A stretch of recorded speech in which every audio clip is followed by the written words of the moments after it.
Assalamualaikum warahmatullahi wabarakatuh. Kami dari kelompok Cianjur Research Center K1 IF 3211 Komputasi Domain Spesifik akan mempresentasikan tugas proyek kami yaitu Nu-RNA, evaluasi algoritma Nusinov untuk prediksi struktur sekunder RNA lintas famili. Untuk tugas proyek kali ini, kami memilih topik sequence DNA dan RNA. Secara biologis, RNA bersifat untai tunggal sehingga dapat melipat ke dalam dirinya sendiri melalui pasangan basa intramolekular.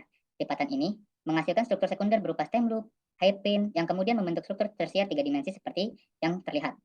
Struktur ini menentukan fungsi biologis RNA secara langsung, seperti tRNA hanya dapat mengangkut asam amino, sedangkan ribosim mengkatalis reaksi kimia. Penentuan struktur secara eksperimental, seperti kristalografi, sinar X, membutuhkan waktu dan biaya yang sangat tinggi. Prediksi komputasional menjadi pendekatan utama untuk memahami struktur RNA dalam skala besar.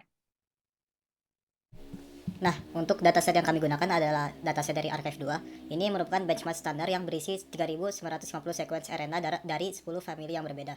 Dan semuanya ini sudah terverifikasi secara eksperimental. Jadi ini bukan data sintesis. Yang perlu diperhatikan adalah distribusinya itu sangat tidak merata, yaitu 5S RNA mendominasi dengan 1283 sequence. Sementara grup 2 intron cuma ada 11. Panjang sekuensinya juga bervariasi luas dari 28 sampai 954 nukleotida. Karena ketidakseimbangan ini, kami melaporkan akurasi per famili secara terpisah, supaya hasilnya tidak misleading kalau cuma dilihat dari rata-rata keseluruhan. Baik, algoritma Nusinov ini merumuskan suatu masalah prediksi struktur sebagai masalah optimasi, yaitu memaksimalkan jumlah pasangan basa pada sekuens yang diberikan, sehingga dapat diformulasikan dengan pendekatan dynamic programming. Di sini matriks gamma berukuran n kali n diisi secara diagonal dari 4 kemungkinan, yaitu nukleotida I yang tidak berpasangan, ya nukleotida J yang tidak berpasangan, keduanya berpasangan, atau secara sekuens bercabang menjadi 2 substruktur yang digambarkan oleh rumus ini. Setelah matriks terisi, dilakukan trace secara rekursif untuk merekonstruksi himpunan pasangan basa. Algoritma ini memiliki kompleksitas waktu big O of n kubik dan kompleksitas ruang big O of O n kuadrat. Next. Maka dari itu, dalam implementasi kami menerapkan sebuah pipeline yang dimulai dari meretrieve dataset Archive 2, lalu mengisinya dalam sebuah matriks dynamic programming, dan melakukan trace rekursif yang menghasilkan hasil notasi dot bracket. Dari dot bracket tersebut, kami dapat melakukan evaluasi terhadap sensitivity, PPV, dan juga advanced score. Selain itu, kami juga membuat aplikasi interaktif yang membantu kami dalam melakukan eksperimen. Lanjut, berikut adalah showcase evaluasi berbasis notebook dan demo aplikasinya. Berikut merupakan notebook yang kami buat untuk melakukan evaluasi terhadap algoritma Nusinov ini. Seperti yang telah dibahas pada slide, berikut merupakan latar belakang, matriks, dataset dan pendekatan yang digunakan. Kita lanjut saja langsung ke load dataset, di mana yang tadi dataset telah dijelaskan. Di load dan masuk ke EDA. Oke, kita mulai di section EDA, yaitu eksplorasi datasetnya. Jadi ke bawah dulu. Nah ini, di dua sequence ini akan divisualisasikan sebagai representasi biologis 2D. Yang kiri adalah tRNA dengan struktur cloverleaf khasnya, dan yang kanan adalah 5S RNA. Nah, bisa kita lihat pola pasangan basa yang terbentuk sangat berbeda antar famili, dan ini yang nantinya memengaruhi seberapa baik Nusinov bisa memprediksinya. Ke bawah lagi. Ke bawah. Nah, sini. Nah, bar chart ini memperlihatkan ketimpangan jumlah sampel antar famili yang tadi saya sebut. Nah, ini juga jadi salah satu alasan utama kenapa kami melaporkan metrik per famili.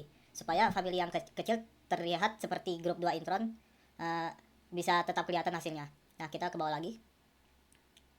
Nah, di box plot ini juga kita bisa melihat distribusi panjang sequence. Yang menarik itu adalah tRNA itu distribusinya sangat sempit dan seragam karena strukturnya memang sangat terkonservasi secara evolusioner. Sebaliknya, grup 2 intron dan 16S RNA punya rentang yang jauh lebih lebar. Bahkan, sebagian sequence 16S RNA melampaui 1000 nukleotida. Nah, itu yang menjadikan dia jadi outlier.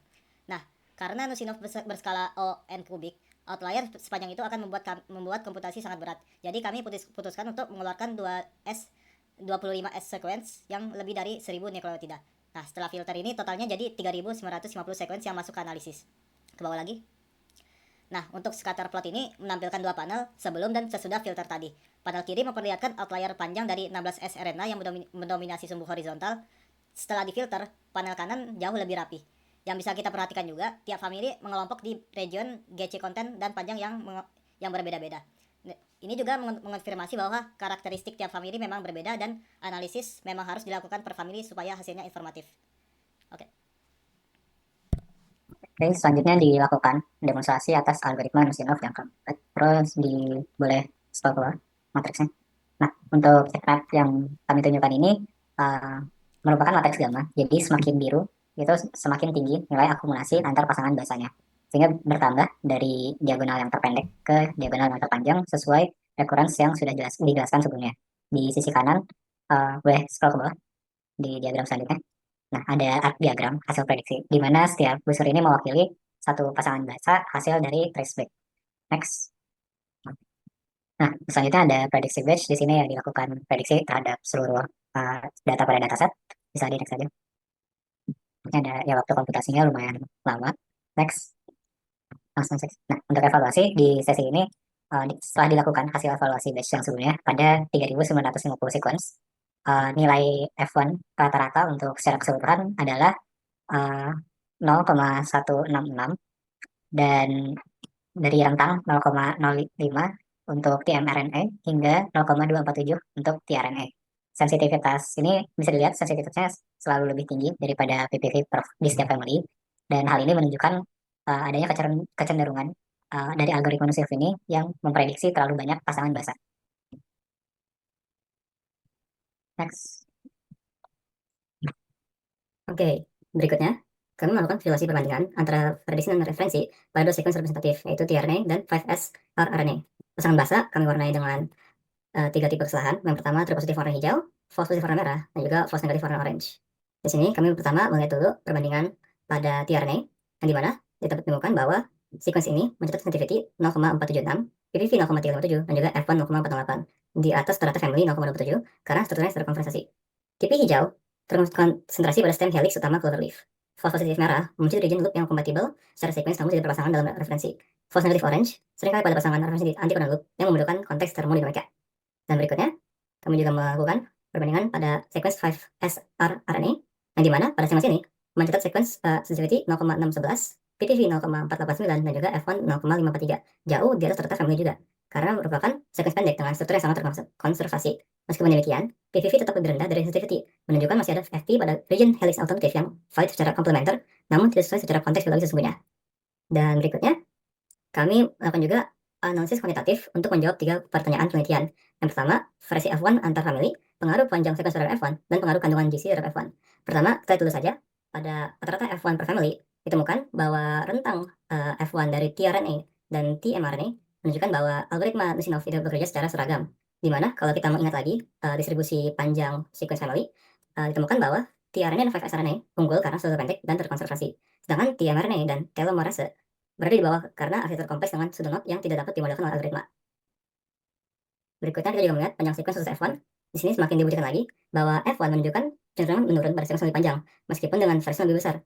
Sequence pendek memberikan lebih sedikit kemungkinan pasangan alternatif, sehingga peluang prediksi yang tepat lebih besar. Pada sequence panjang, ruang solusi yang luas meningkatkan kemungkinan algoritma menemukan solusi yang optimal secara biologis. Dan terakhir, kita juga melihat perbandingan GC konten dengan F1. Nah, pada hubungan antara kandungan GC dan F1 ini, dia menunjukkan tren yang kuat dan linear. Meskipun kandungan GC yang lebih tinggi menyediakan lebih banyak pasangan basa potensial, hal ini tidak selalu menghasilkan prediksi yang lebih akurat, karena algoritma Nusinov memaksimalkan kuantitas pasangan basa tanpa mempertimbangkan kualitas struktural biologis. Kesimpulannya adalah algoritma Nusinov ini sebenarnya berhasil diimplementasikan dan dievaluasi secara sistematis pada dataset yang diberikan. Kemudian diketahui akurasi prediksi bervariasi, sehingga si algoritma Nusinov ini sangat bergantung pada faktor-faktor dari si strukturnya sequence itu sendiri. Keterbatasan utamanya yaitu tidak bisa memprediksi pseudokonot, tidak mempertimbangkan energi batas, dan solusi non-deterministik apabila terdapat banyak solusi optimal. Penelitian selanjutnya sebaiknya membandingkan Nusinov dengan metode berbasis energi bebas minimum seperti RNA-fold untuk mengkuantifikasi perbaikan yang dapat diperoleh dengan mempertimbangkan termodinamika. Berikut daftar pustaka yang kami gunakan. Kap Jim. Ini berapa? Baik, di sini kita pindah ke aplikasi interaktif, di mana di sini terdapat welcome homepage-nya, dan di sidebar ini kita bisa memilih beberapa example yang disediakan. Contohnya di sini, ketika memilih ini akan menampilkan sequence-nya dan juga referensi dot bracket-nya.